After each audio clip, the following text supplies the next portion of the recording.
may mga makakasuhan na. Eto, tingnan po natin itong kanyang pahayag mga sangkay tungkol dyan. Ang balita, January 15, ang charges against certain senators will be filed. Maganda mga sangkay. May date niya. Siya po ang nag-reveal niyan mga sangkay. Siya po ang unang nagpahayag niyan na meron daw pong makakasuhan na mga ilang senador at meron pa pong ilang mga kongresista dito. At hindi ko alam kung masaya siya o hindi, mga sangay. Kasi syempre, yung karamihan sa mga ito, mga kakampi pa po niya eh. I understand they have already drafted against Senator Jinggoy, Senator Joel, and former Senator Bong Revilla. Yan po yung mga senador, yan po yung mga, kumbaga, nauuna ngayon. Nakaunang line-up mga sangkay na posibleng makulong ngayong taon. So, yan po yung kaabang-abang talaga mga sangkay. Kasi, alam ko, pangarap po natin mga kababayan na may mapanagot na po dito. At sa lawak mga sangkay ng korupsyon na ito, hindi po pwedeng mga DPWH officials lang, hindi po pwedeng kontraktor lang, kundi maging yung mga buwaya, mga sangkay, maging yung mga kongresista na involved at mga senador. Pagkatapos ang balita ko, meron na rin daw against Congressman Garjola, Congressman Yap, and his brother, Congressman Yap as well. 'Di ba? May tatlong kongresista mga sangkay na nangangamoy rehas din po. Garjola. Speaking of Garjola mga sangkay, kung napanood yung mga sangkay kung gaano kayaman ng taong to mga sangkay. Simula pa raw po, panahon pa ni Gloria Macapagal Arroyo, yan daw po yung pinakauna mga sangkay na mga bilyon-bilyon na mga halaga ng proyekto, no? Na natanggap nila mga sangkay mula po sa DPWH. At ayon po sa nakita mga sangkay na impormasyon, nahagilang, almost 500 billion, no? Yung pera mga sangkay. Pambihira, ganun kalupit. Nasa 400 mahigit billion. 400 billion mahigit mga sangkay. Nakaperahan, ibig sabihin. Ganun po. Isa pa lang yun Isa pa lang. How much more? Kung ipagsasama-sama po natin, yung iba pa mga sangkay. Kaya nga sabi ko, kung ganun katagal na po itong nangyayari, ibig sabihin, trilyones na po ito.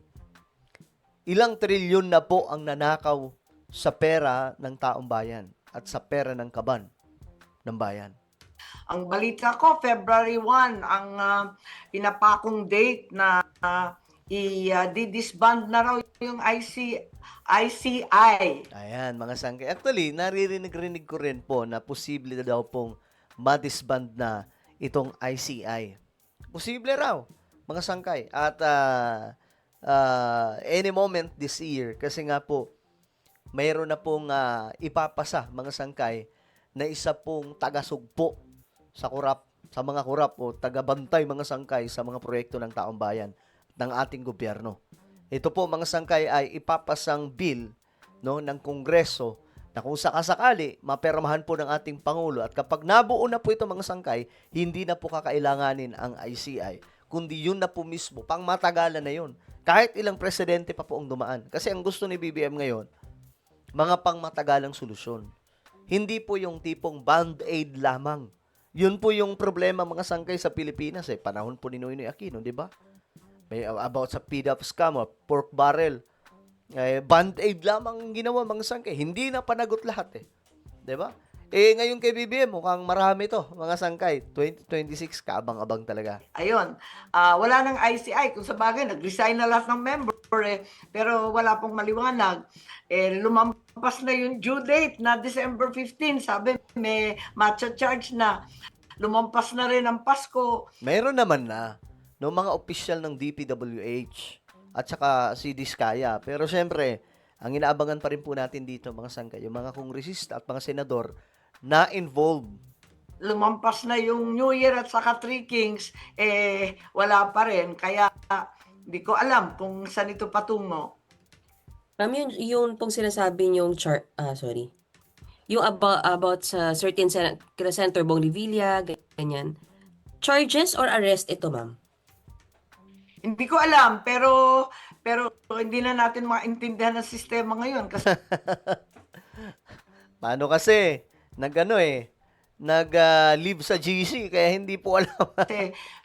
biglang sinasabi na, biglang nauuna yung warrant, di ko alam, pero alam ko na pinagmamalaki na kompleto na daw yung ebidensya. Kompleto na daw ang ebidensya. Actually, sinabi naman po yan ng Pangulo, di ba? Kailangan mabuo muna yung ebidensya. Kasi mahirap magkaso-kaso tapos walang namang mga ebidensya. Ang mangyayari dyan, makakalabas lang. Kaya ang sabi ni BBM, punuin natin ang ebidensya. Para pag nandyan na yung kaso, hindi na po sila makakaporma. Di ba? At pwede na daw i-file.